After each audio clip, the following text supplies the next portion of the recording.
Hello, this is Todd. Welcome to the Lyceum Weekly Update number 8 for the week of February 3rd, 2014. We will get started with the launches of the week, starting with Thursday. There is an indie pop rock EP launch from Wires that's happening at Brighton Up Bar in Darlinghurst.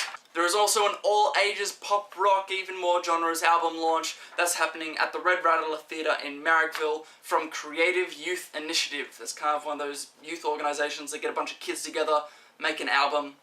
Awesome. On Friday, there will be a metal album launch at the Clarence Hotel in Petersham, and that's from Hidden Intent. And there's also a rock single launch at the Roxbury Hotel in Glebe from Air Force Kid. On Saturday, there's a rock EP launch happening at the Factory Theatre in Marrickville on the factory floor. That's the new part of the venue that they opened up a little while ago. And that launch is coming from The Waterboard.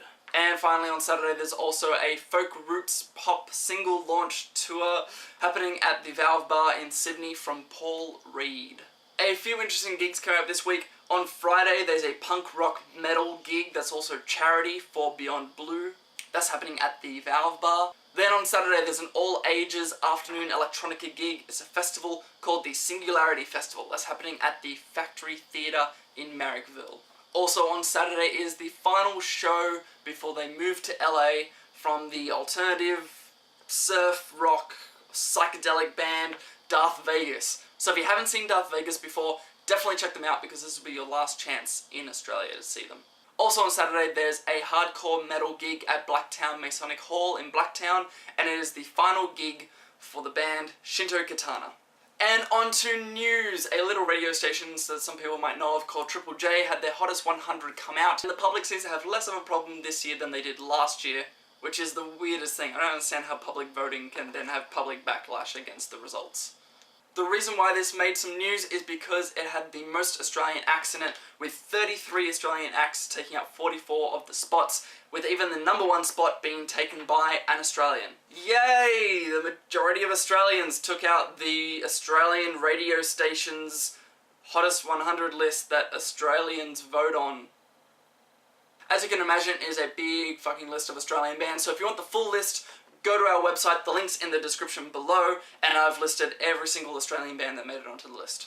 I will, however, give you the top 20, starting off at the number 1 spot, Vance Joy. Then number 5 were Flume and Chet Faker. Number 8 was Matt Corby. Number 9 was The Preachers. Number 14, Violent Soho. Number 19, The Kite String Triangle. So make sure you check out all those bands while you're on the website, click on their links, enjoy them, enjoy their music.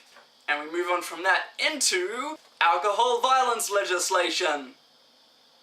If you haven't heard about this happening, I'll be quite surprised. My internet blew up with all of this crap. So the alcohol violence legislation that Barry O'Farrell announced about last week has been pushed through Parliament, it's been put through, is coming in as law, but the lockouts, the cease of alcohol trading, none of that is coming in until April. There were some reports that it was going to come in this weekend and all start kicking off, which would have been ridiculous. Just a quick recap, parts of that law that people are worried will affect venues negatively are that at 1:30 AM you'll be locked out of the venue, won't be able to get back in. At 3 AM there's a cease of alcohol trading, and at 10 PM all bottle shops in New South Wales have to be closed. There have been a few more details that have come out from the Premier's office about these laws, and they are, once the laws come in, there'll be 2 years and then a review of it. The last time that this kind of thing happened with Morris Yama and 2 AM lockouts, after a year, they got scrapped. So I don't know if they had a year review, but, you know, same thing could happen now.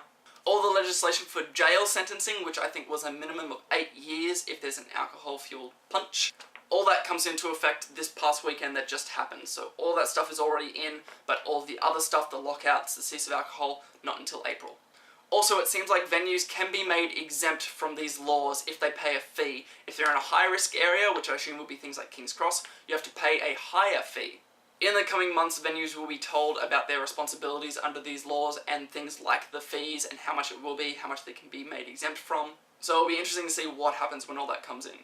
And final bit of news, which was another big thing to do with the legislation, the backlash against the legislation. Some music industry people got together and formed the Sydney Late Night Culture Alliance, and that includes people from the Music, Slam, FBI Radio, Music New South Wales, In The Mix, the Music Network, and venues like Good God and the Oxford Art Factory. Their initial campaign is about the 1:30 AM lockout, calling to keep Sydney open. At the moment, they've organised a forum at the Metro that's happening tonight, although I think it's by RSVP, so you may not be able to get in if you just rock up, but you can still show some support. It's difficult to know how much action will actually be taken by the Alliance, considering that all the details haven't been given to venues about how they're going to be exempt, what they can do, but I guess it's just opening discussion at the moment and venting out frustrations or what might happen. You can also get involved and support the Sydney Late Night Culture Alliance if you want to do that. Sorry, itchy ear. What's that? The bird is in the hen? That's terrible. How can that bird even breathe?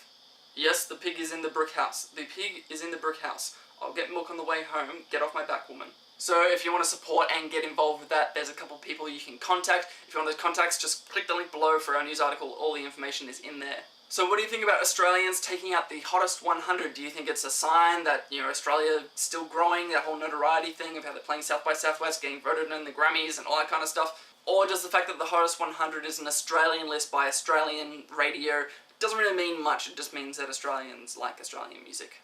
And the legislation passing through Parliament, do you think it's a good thing? Do you think it's a bad thing? Do you think it's better to wait until stuff gets more information, like what venues can do, before we really jump on it? And the Sydney Late Night Culture Alliance, do you support what they're doing? Do you think they're reacting a bit badly? Leave your thoughts and opinions in the comments below, or talk to us on Facebook, Twitter, Tumblr, wherever on our website. And finally, Band of the Week this week goes to the punk rock band Kang. They did a cool little gig last week where they covered Green Day's Dookie from start to finish. They're also doing another gig this week. So have a look at the gig guide that is up on the website right now. And if you want to have a listen to Kang, just wait till the end of this video and I'll have a clip of theirs playing. That is all the news for today, and until next week, I will be doing the usual stuff that I do, bringing out launches and news updates throughout the week. Until next Monday, be good. Alexander doesn't know.